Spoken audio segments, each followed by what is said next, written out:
우리는 지난주부터 주기도문에 대하여서 살펴보고 있습니다. 이제 당분간 저희 수요 예배 때 이 주기도문에 대하여서 좀 살펴볼 건데요. 지난 시간에는 하나님의 백성으로서 이렇게 주기도를 하는 우리가 누구인지 그 정체성에 대하여서 살펴보았습니다. 오늘은 그 하나님의 백성으로서 우리가 드리는 기도가 어떤 것인지, 무엇인지 좀 깊이 있게 살펴보고자 합니다. 기도는 성도의 호흡이라는 말이 있죠. 여러분 호흡 잘 하고 계십니까? 예, 반응이 좋군요. 요즘 고말기로 저희가 새벽에 모여서 말씀도 듣고 또 함께 기도하는 시간을 보내고 있는데요. 참 그 시간이 은혜가 있습니다. 새벽 예배가 아니더라도 신앙을 가진, 믿음을 가진 우리가 기도하는 것은 좀 이렇게 어떻게 보면 너무나 일상적이고 당연한 일이기도 합니다. 우리 기독교뿐만 아니라 모든 종교에 이 기도라는 행위가 있습니다. 그러나 종교에 따라서 그 모습과 형태는 너무나도 다른 것을 우리는 볼 수 있습니다.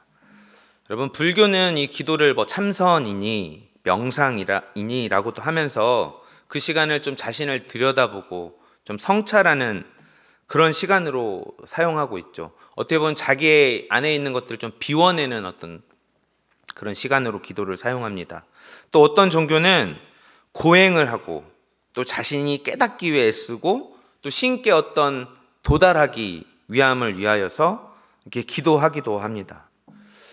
우리나라는 전통적으로 토속신앙이 있죠. 그래서 자신이 원하는 바나 또 가정에 필요한 일들을 놓고 이렇게 정성을 들이는 그런 기도를 하기도 했습니다.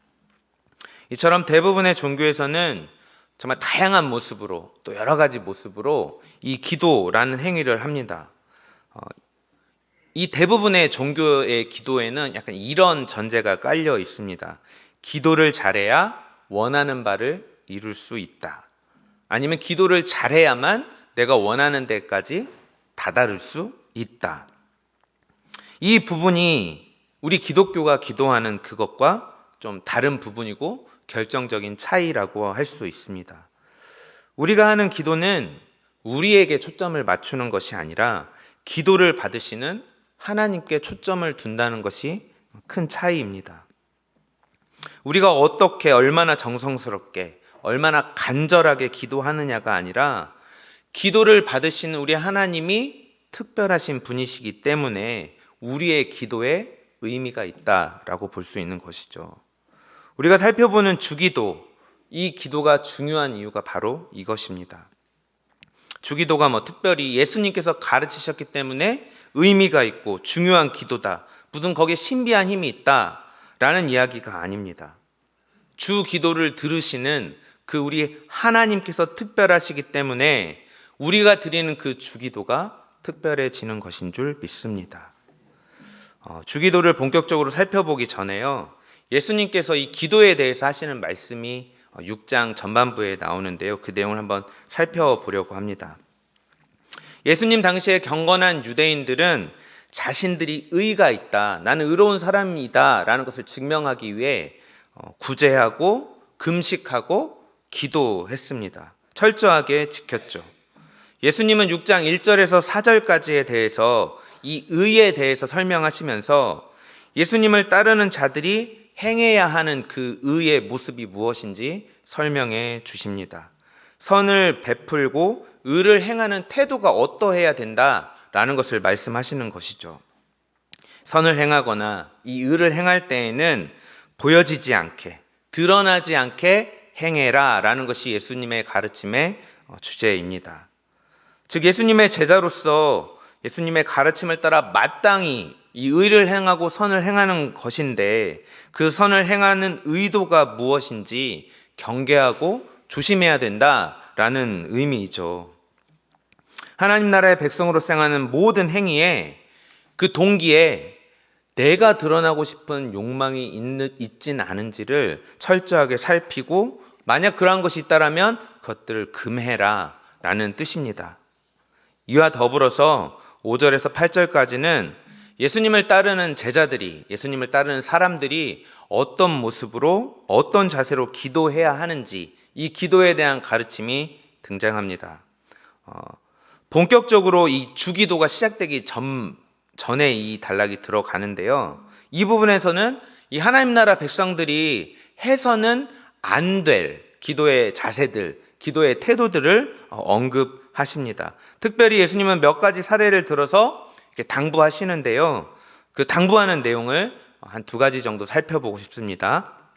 첫 번째로 예수님은 위선자처럼 기도하지 말라, 외식하는 자처럼 기도하지 말라라고 말씀하십니다. 우리 마태복음 6장 5절 새번역 버전으로 한번 읽어보도록 하겠습니다.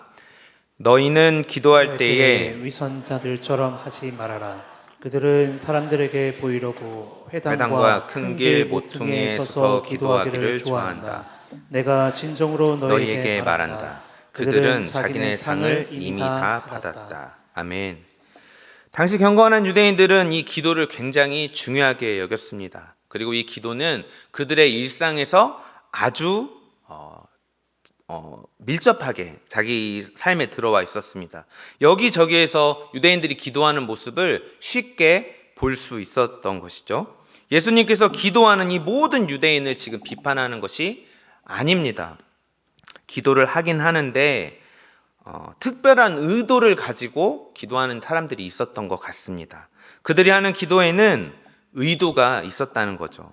사람들에게 그 기도하는 모습을 보여주기 위함이다라고 오늘 말씀은 이야기합니다.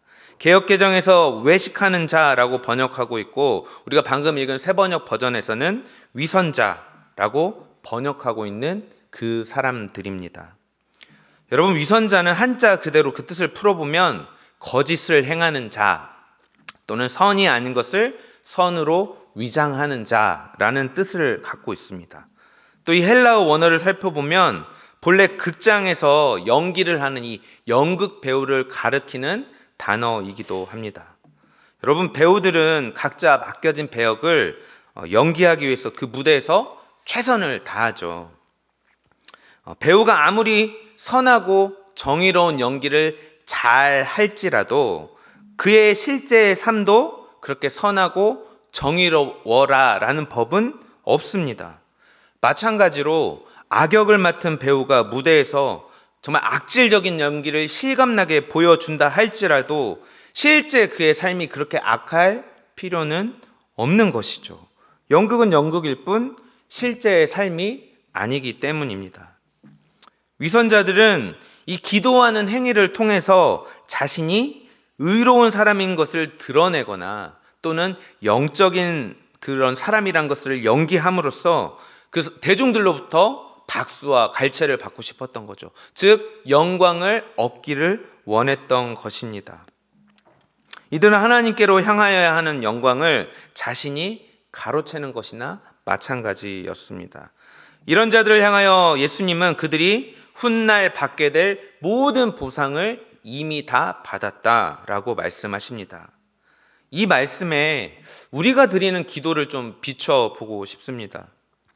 사실 오늘을 우리가 기도하는 모습을 보면 이렇게 뭔가 대놓고 뭔가 이런 것들을 과시하기 위해 기도하는 것을 즐거워하진 않죠. 또 그런 것들을 잘 하려고 하진 않죠. 오히려 기도하는 모습을 누가 볼까 봐 기도를 이게 한 건지 안 한 건지 굉장히 애매하게 기도할 때가 더 많죠. 오늘 말씀이 이야기하는 모습들과 우리가 하는 기도의 모습에는 이렇게 차이가 있지만, 그러나 말씀이 근본적으로 지적하는 기도의 태도를 본다면 그 내용은 우리를 결코 자유롭게 할 수 없다라는 것입니다. 여러분, 위선자의 기도란 기도하는 내용과 그 형식으로 다른 사람에게 좋은 인상이나 영향력을 끼치려는 그런 기도를 뜻합니다. 그들처럼 손을 들거나 뭔가 과장된 행동을 취하지 않아도 하나님이 아닌 다른 사람을 의식하여 하는 기도는 위선자의 기도일 확률이 높은 것이죠. 오늘날도 마찬가지입니다.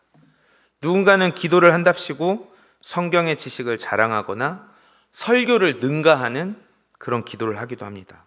또 누군가는 기도에 온갖 미사여구를 갖다 붙이거나 아니면 학문적인 단어, 어려운 단어, 고상한 단어를 사용하기도 합니다. 누군가는 거룩하게 들리는 목소리를 내려고 노력하기도 합니다. 그러나 기도를 받으시는 분은 하나님이시죠. 하나님이 우리에게 성경 지식을 알려달라고 한 적도 없고 설교를 해달라고 한 적도 없고 거룩해 보이는 목소리로 기도하라라고 말씀하신 적이 없습니다. 하나님은 아름다운 단어 또 유식한 단어로만 기도해야 그 기도를 들으시는 분이 아니라는 것입니다. 사람을 의식하는 모든 기도의 시도를 우리는 이 성경에서 말하는 위선자의 기도라고 볼 수 있겠습니다. 하나님은 우리가 하나님 한 분께 나와 우리의 진실된 모습으로 그분께 우리의 있는 그대로 나와 드리는 기도를 받기 원하십니다. 사랑하는 나의 자녀와 단둘이 속삭이는 그 진실된 소리가 듣고 싶은 것이죠.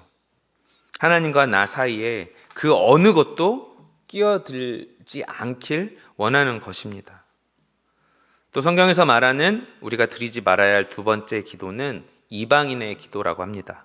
우리 7절 새번역 버전으로 한번 읽어보겠습니다.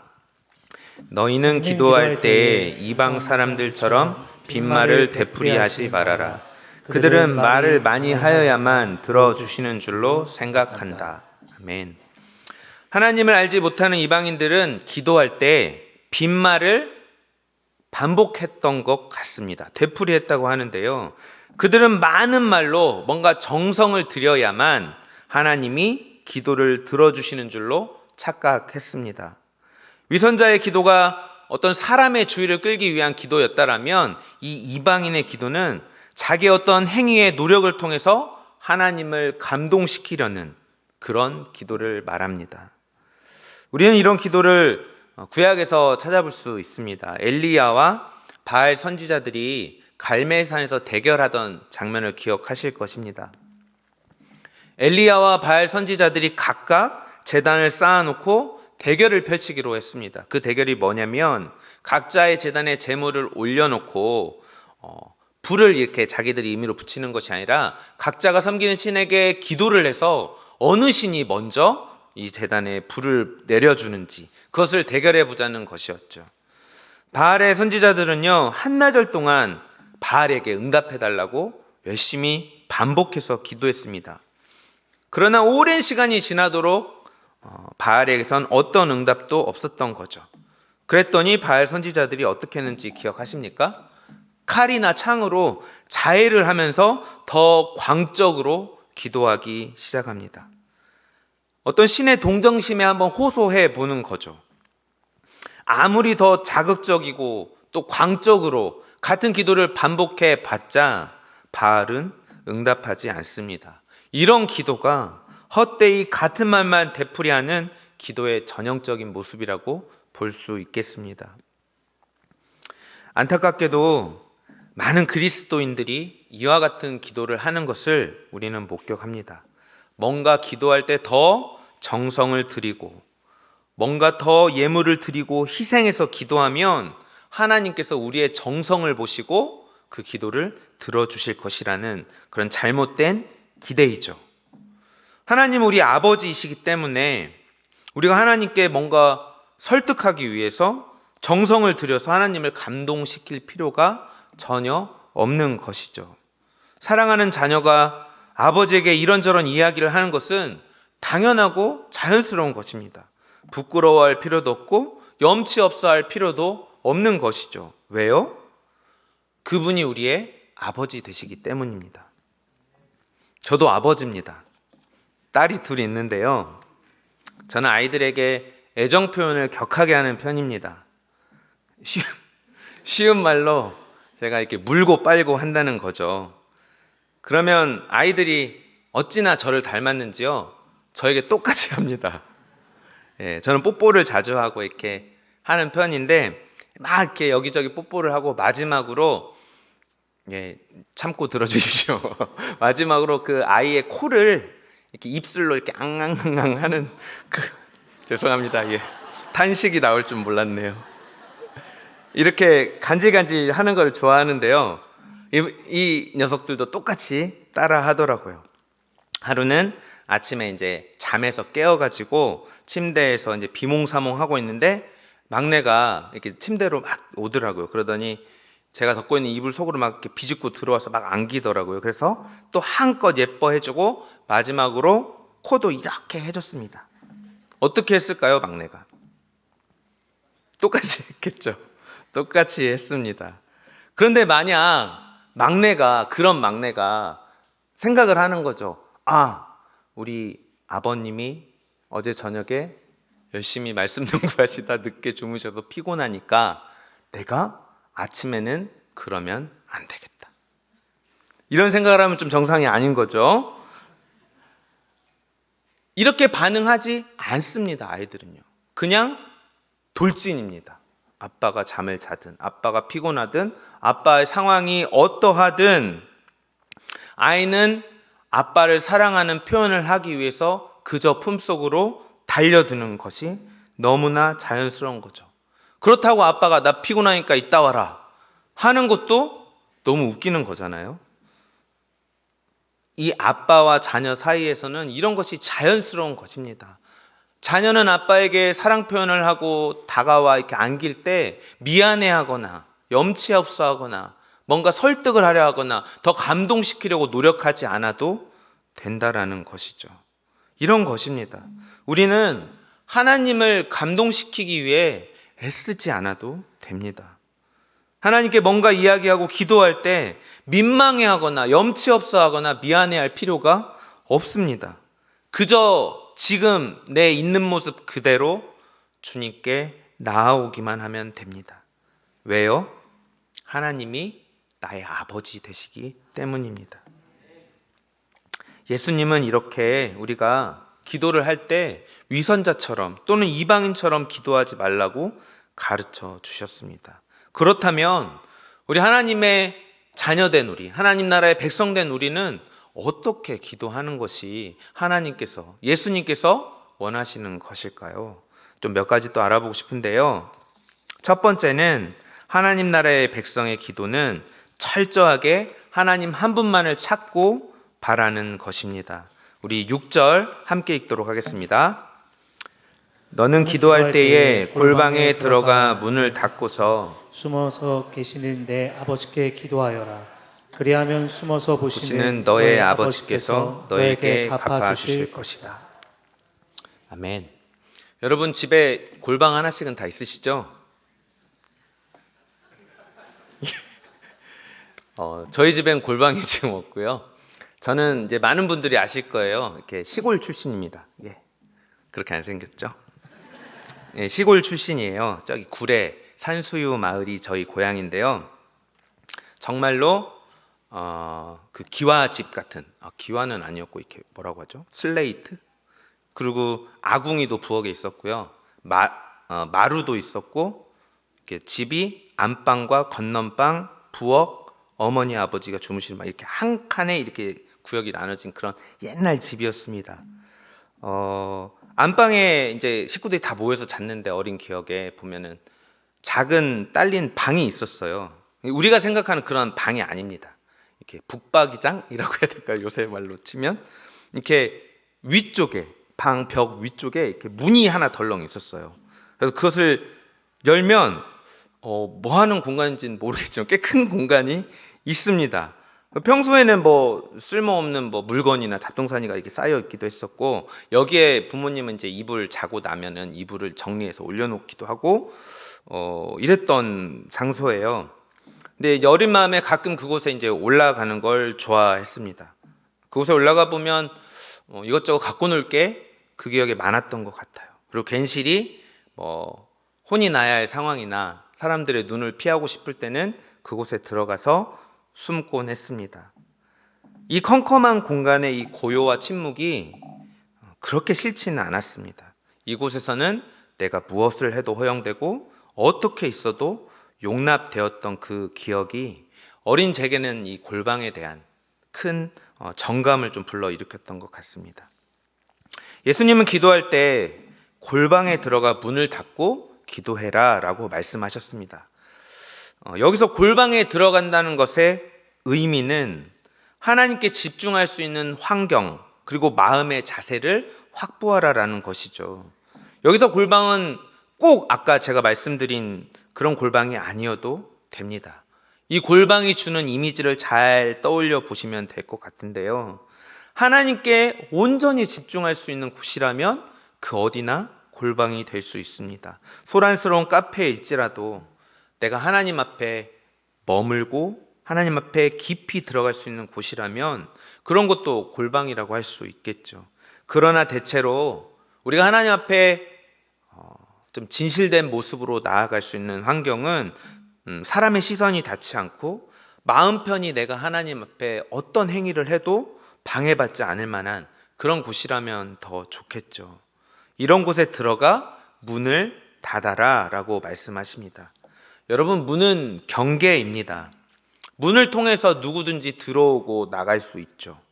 이 경계를 닫는다는 것은 나를 둘러싸고 있는 그 수많은 상황과 사건을 내 의지적으로 잠시 차단하겠다라는 의미입니다. 그 모든 것을 내려놓고 오직 하나님 한 분께만 집중하라라는 뜻이죠. 그 은밀한 공간을 채우는 것은 오직 기도하는 나 자신과 하나님 한 분이면 됩니다. 하나님은 이렇게 여러분의 기도를 오랫동안 기다려 왔습니다. 여러분, 사랑하는 사람과 함께 할 때 어떻게 해서든 상대방과 단 둘만 있는 시간과 장소를 확보하기 위해서 애쓰셨을 것입니다. 나를 창조하시고 나를 잘 아시고 나를 사랑하시는 그 아버지와 단둘이 있는다는 것, 그 앞에 머문다는 것이 얼마나 영광스럽고 황홀한 것인지 기도에 조금이라도 맛을 보신 분이라면 누구나 잘 아실 것입니다. 사랑하는 성도님들, 하나님 앞에 은밀하게 찾아가시기 바랍니다. 세상의 모든 것 내려놓고 오직 하나님과 나만 존재하는 그 골방으로 나아가시기를 부탁드립니다. 하나님이 그곳에서 여러분을 기다리고 계십니다. 오직 그분만을 찾고 바라는 저와 여러분 되시기를 간절히 원합니다. 또 우리에게 기도해야 할 두 번째 자세는요, 하나님 나라의 백성의 기도는 하나님께 가만히 귀를 기울여 그분의 음성을 듣는 것입니다. 많은 사람들이 하는 기도는 굉장히 일방적이죠. 일방적인 것을 넘어서 어떤 분들은 하나님을 가르치려고도 합니다. 우리의 바람과 원함에 맞지 않으면 하나님을 추궁하기도 하고 하나님을 독촉하기도 합니다.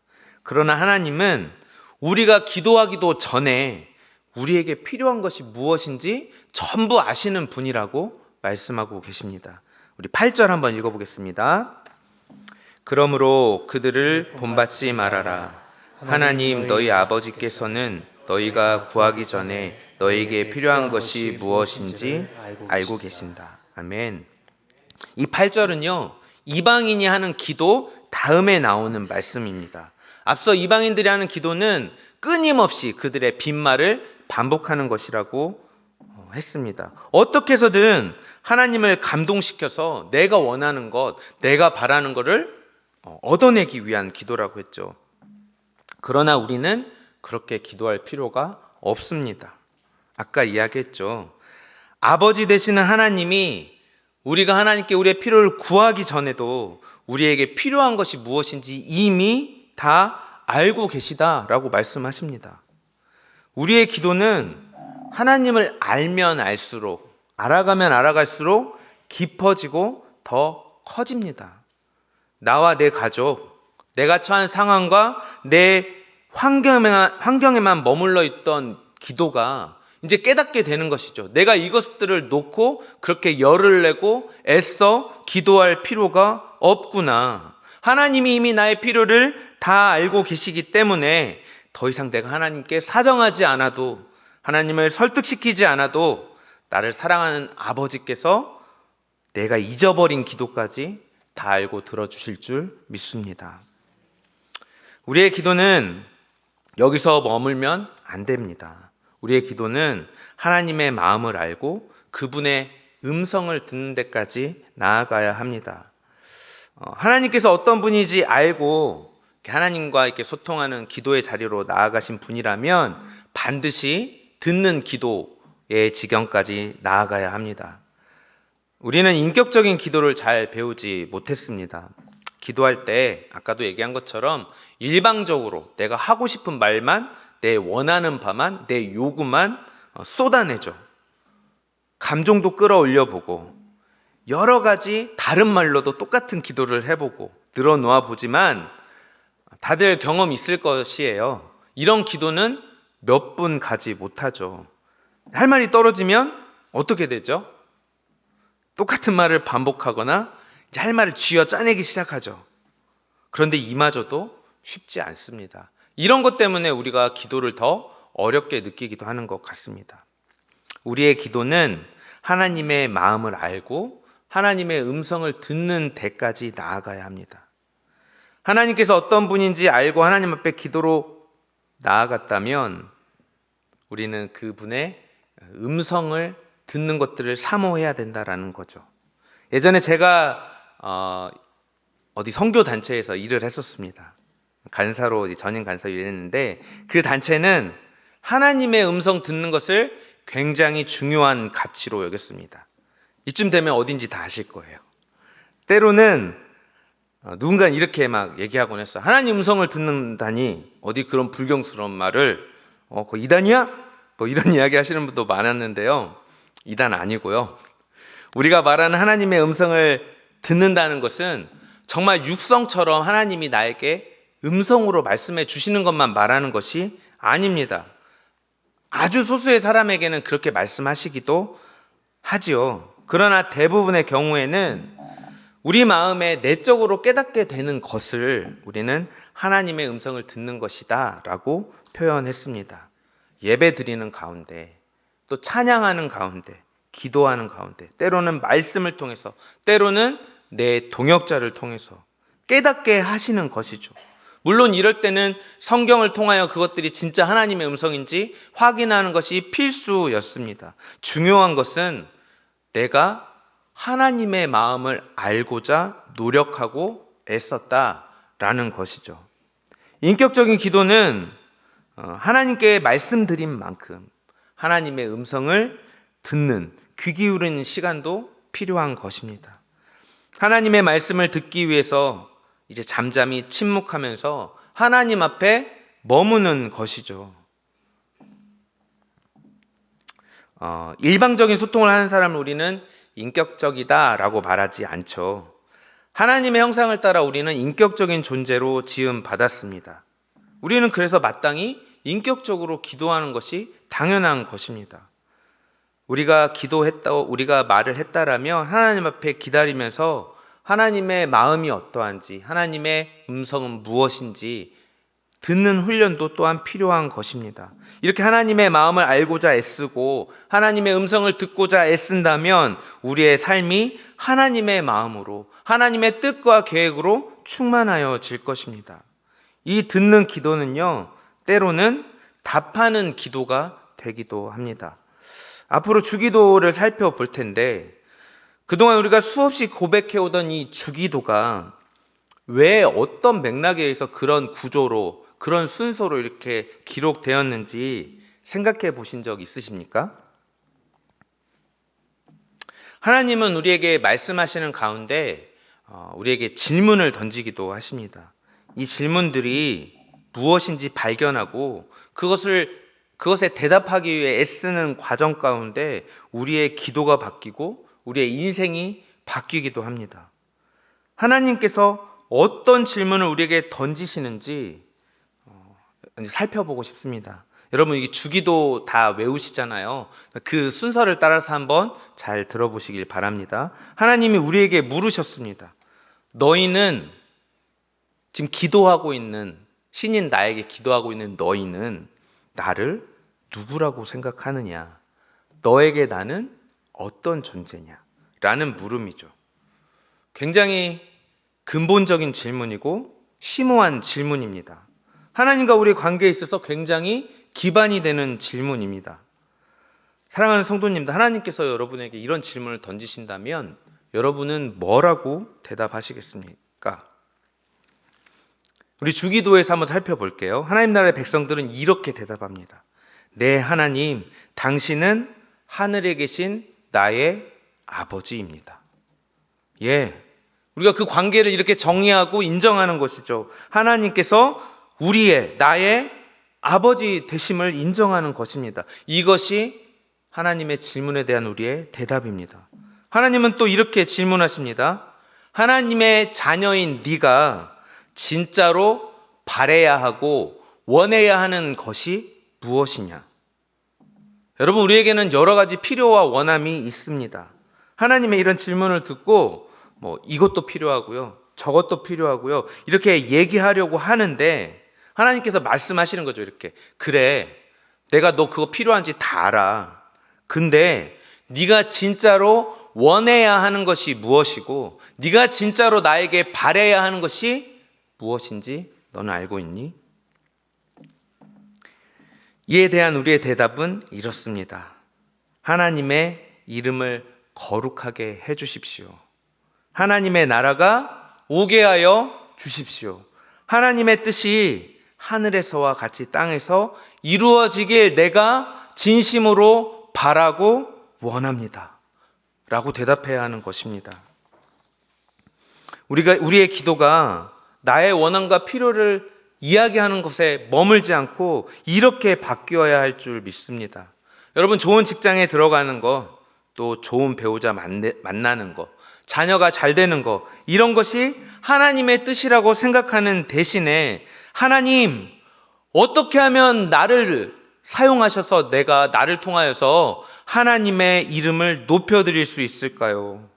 어떻게 하면 하나님의 그 크고 놀라운 뜻이 이 땅 가운데 나의 삶에 이루어지게 할 수 있을까요? 라고 기도하는 저와 여러분이 되기를 간절히 원합니다. 다음으로 하나님은 다시 한번 물으십니다. 네가 진짜로 원하는 게 무엇이냐? 이 말은 이렇게 살짝 또 질문을 바꿔볼 수 있겠습니다. 하나님 나라의 백성으로 아까 네가 고백했듯이 하나님의 뜻을 이루기 위해 너에게 필요한 게 무엇이냐? 라고 묻는 거죠. 이에 대해서 주기도는 이렇게 대답하라고 가르치고 있습니다. 오늘 나에게 필요한 양식을 내려주시고 내가 나에게 죄 지은 사람을 용서하여 준 것 같이 나의 죄를 용서하여 주시고 또 나를 시험에 빠지지 않게 하시고 악에서 구하여 주십시오. 이것이 그냥 그날 필요한 양식을 구하는 기도가 아니었던 것이죠. 하나님의 그 뜻과 계획을 이루기 위해서 필요했던 것입니다. 우리가 하나님 나라의 백성으로 살아가는 그런 존재인 우리가 정말 필요했던 것은 이러한 것들이었던 거죠. 나의 유익과 만족, 나의 영광과 높아짐을 위해 기도하는 것이 아니라 어떻게 하면 하나님 나라가 이 땅에 임하고 어떻게 하면 하나님의 뜻이 이 땅에서 이루어질지에 필요한 것이, 그것이 진정으로 나에게 필요한 것인 줄 믿습니다. 우리가 주기도를 공부하면 할수록 이런 경험을 하시게 될 거예요. 내 안에 머물던 이 기도의 지경이 하나님의 관점으로, 이 전 우주적인 관점으로 확장되어 가는 것을 느끼실 수 있을 것입니다. 마지막으로 하나님은 우리에게 이렇게 질문합니다. 그래? 이제 좀 제법 대답다운 대답을 하네. 네가 그렇게 기도를 할 수 있다면 그렇게 기도할 수 있는 그 근거는 무엇이냐?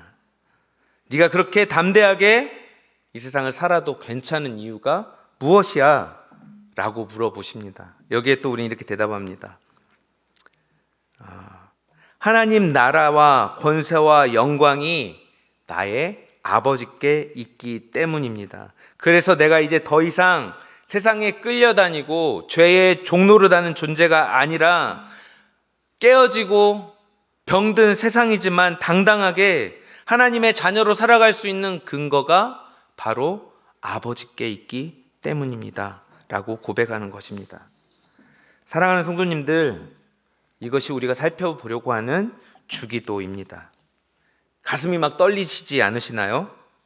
막 설레이지 않으시나요? 별로 아니신가 봅니다. 이 모든 것이 하나님께서 이미 우리에게 주신 것인 줄 믿습니다. 그러나 이러한 인격적인 기도는요, 우리가 하고 싶다고 지금 할래라고 결정해도 막 할 수 있는 것이 아닙니다. 신앙생활 오래 하신 분들을 아시겠지만 공감하시겠지만 여전히 기도 어렵습니다. 잘 모르겠고 헷갈리는 것 똑같습니다. 이런 기도는요 꼭 배우셔야 합니다. 잘 배워야지만 제대로 드릴 수 있습니다. 주기도는 시작도 안 했는데 제 끝을 내야 될 것 같습니다.